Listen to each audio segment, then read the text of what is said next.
Second wave, 1960s to 1970s. So the 1960s and 1970s saw a rise of concerns regarding air pollution, water pollution, hazardous waste, and the use of harmful pesticides. This was really this was the beginning of larger segments of the population beginning to think that maybe there was a problem here and we had to start to do things differently. Although I would say that the vast majority of Canadians were still just living their lives and not really thinking about these issues in any particularly big way that it might influence their lives.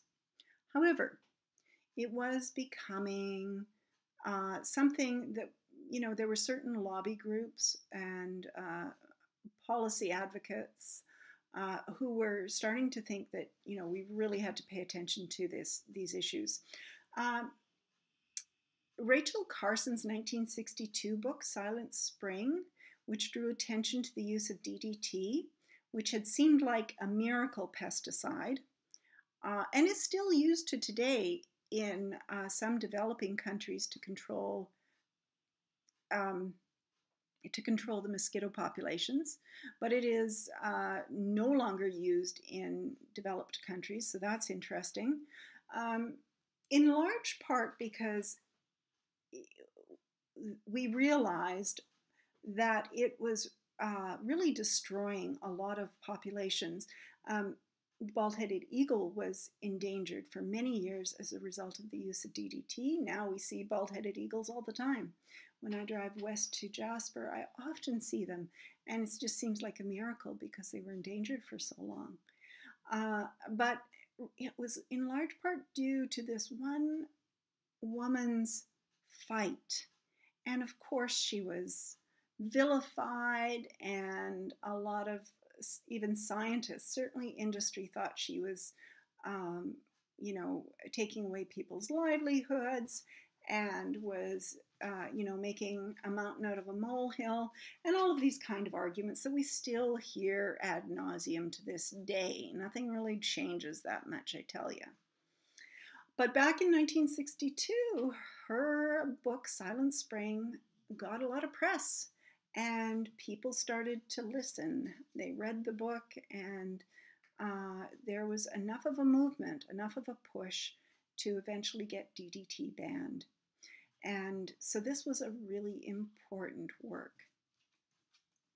And some people started to begin to see that preservation of the environment was important, not just for recreation and preservation of natural beauty, but for human survival. So some of you may not know that Greenpeace began as a small group of activists attempting to sail to Amchitka Island off of Alaska to stop the 1971 U.S. nuclear weapons test. They had an old fishing boat that they called the Greenpeace. There were concerts in support of this trip that helped fund it. The voyage itself was a failure. The ship was intercepted by the U.S. Navy and the testing went ahead, but other scheduled tests were canceled and the island was turned into a bird sanctuary. So ultimately, initially it was a failure, but ultimately it was a success. And now Greenpeace has offices in more than 40 countries.